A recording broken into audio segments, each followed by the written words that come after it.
বৃষ্টি হচ্ছে, এবার দেখুন রাস্তাঘাটের কি অবস্থা।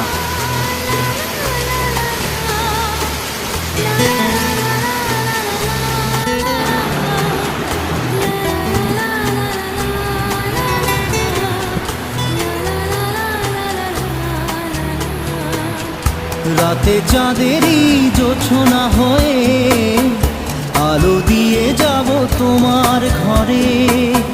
হাসলো হানা ফুলের সুবাস হয়ে ছড়িয়ে যাব অন্তরে।